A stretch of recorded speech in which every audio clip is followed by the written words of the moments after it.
तो फिल्म की शुरुआत में हमें एक ताकतवर इंसान फिनिस्ट और उसके चेले एंडी को दिखाया जाता है। फिनिस्ट इस मर्तबा जंगल में एक ऐसे जायंट पिग को पकड़ने आया था जो आए दिन गांव वालों की फसलों को नुकसान पहुंचाकर गांव वालों को तंग करता था। इस इतने बड़े पिग के सामने आकर भी बहादुर फिनिस्ट डरता नहीं और अपने साथी एंडी से कहता है, सबके लिए मैं हीरो हूँ और इसे कंट्रोल करके मैं अपनी पोजीशन बनाए रखना चाहता हूँ। वो अब अपना वेपन लिए इस पिग पर हमला शुरू कर देता है, पर इन छोटे हमलों का इस पिग पर कोई असर नहीं था। एंडी भी फिनिस्ट की मदद के लिए इस पिग के ऊपर अपने नेज़े से जब हमला करता है तो नेज़ा पिग के नाक के अंदर जाकर वो गुस्से में नींद से जाग जाता है। वो अपने गुस्से में एंडी को मारने के लिए बढ़ा ही कि फिनिस्ट उसे रोकने के लिए सामने आ गया। उसने पूरा जोर लगाया पर पिग को रोक ना पाया। उल्टा पिग ने ही अपने थोड़े से जोर से उसे हवा में उड़ा दिया और फिनिस्ट दोबारा आकर पिग के ऊपर ही गिर गया। पिग को कंट्रोल करने के लिए एंडी ने फिनिस्ट के पास एक रस्सी फेंकी जिसे फिनिस्ट ने पकड़ भी लिया, लेकिन अगले ही पल वो पिग उड़ने लगा था। फिनिस्ट ने इसी रस्सी को उस पिग के दोनों पंखों और उसके सींग के इर्द गिर्द बांधकर उसे अपने कंट्रोल में कर लिया और फिर उसे अपने इशारों पर उड़ाते हुए ले गया गांव के अंदर। और जब सबने देखा कि इतने बड़े पिग को भी फिनिस्ट ने अपने कंट्रोल में कर लिया था तो सारे अब फिनिस्ट के नारे लगाने लगे। इसे क्राउड के तुम जानवरों को मार कर हासिल करती हो। ये सुनते ही साइंटिस्ट को गुस्सा आ जाता है और वो कहता है, मैं अपना सच जानने वालों को जिंदा नहीं छोड़ता। बाबा यागा और एंडी दोनों डर जाते हैं और वहाँ से भागने लगते हैं। बाबा यागा ने जल्दी से उस शहजादी और फिनिस्ट को भी आजाद कर दिया था क्योंकि वो जानती थी कि अब साइंटिस्ट उनका भी बुरा हाल करेगा। ये सुनते ही वो शहजादी बताती है, मैं उसके बारे में जानती हूँ, वो काफी टाइम से ही मेरे पीछे पड़ा हुआ है। इनकी इन्हीं बातों के दौरान ही यहाँ पर साइंटिस्ट आ जाता है।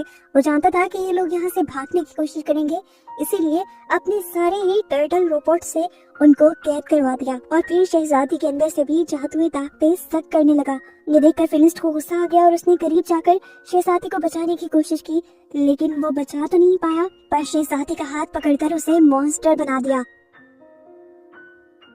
मॉन्स्टर बनते ही शहजादी ने अपनी जंजीरें तोड़ी और वहाँ से भाग गई। मौका पाते ही जंजीरें तुड़वाकर बाबा यागा और फिनिस्ट भी कैमल के साथ यहाँ से भागने की कोशिश करते हैं, लेकिन साइंटिस्ट के आदमी अब उनके पीछे पड़ चुके थे।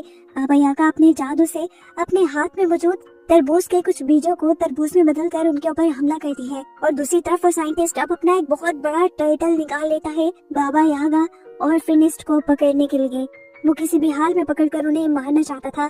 हालांकि एंडी ने उसे कहा भी कि जितना जादुई सीरम आपके पास है वो काफी नहीं है, लेकिन उसने बात नहीं मानी। वो बड़ा सा टर्टल उसका जैसे ही महल में निकला था तो पूरा महल टूट गया था। तेजी से वो कंट्रोल करते हुए उसे फिनिस्ट और यागा की तरफ बढ़ता है, लेकिन यागा और फिनिस्ट आगे भागने लग जाते हैं। तब वो अपने तोप के गोलों से उनके ऊपर हमला करवा देता है। ये देखते हुए कि खतरा बढ़ गया है, फिनिस्ट यागा से कहता है, तुम उसका ध्यान भटकाओ, मैं उसके ऊपर चढ़कर उसको उल्टा करने की कोशिश करता हूँ क्योंकि मैं जानता हूँ उसकी ये सारी चीजें उल्टा होने पर काम नहीं करती। फिनिस्ट के कहने पर यागा उस टैंक के सामने आ जाती है और साइंटिस्ट अपनी इस टैंक के अंदर लगी हुई है जादू सक करने वाली मशीन से बाबा यागा के अंदर का भी जादू सक करने लग जाता है। जादू सक होने की वजह से बाबा यागा बुढ़ी दिखने लगी थी और ये देखते हुए फिनिस्ट को काफी तरस आया। लेकिन खैर जितनी देर में बाबा यागा ने साइंटिस्ट का ध्यान भटकाया हुआ था, फिनिस्ट भी उसके टर्टल के ऊपर चढ़ गया और ये चीज साइंटिस्ट ने जैसे ही नोटिस की तो उसने टर्टल के टेंटिकल्स निकालकर फिनिस्ट को अपने ऊपर से गिराने की कोशिश की।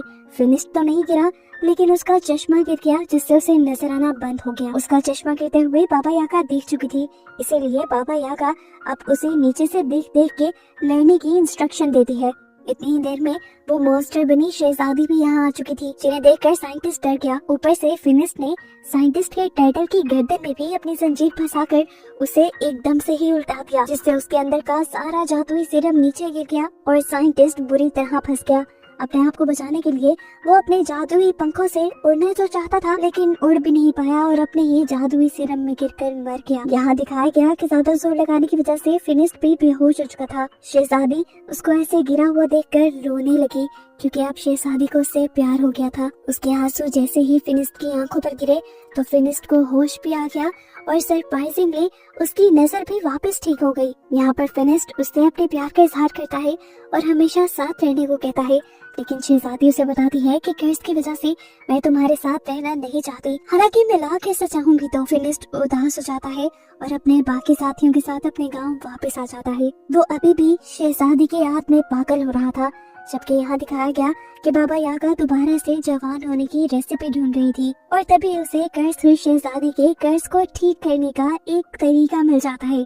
वो खुश होकर फिनिस्ट के पास जाती है और उसे ये खुशखबरी देती है कि उस शहजादी को कर्ज जानबूझकर दिया गया था, जिसमें शहजादी की गलती नहीं थी और उस कर्ज को ठीक किया जा सकता है। और हमें पता चलता है कि ये लोग अगला मिशन कर्ज को हटाने का ही करेंगे। लेकिन फिलहाल के लिए ये मूवी यहीं पर खत्म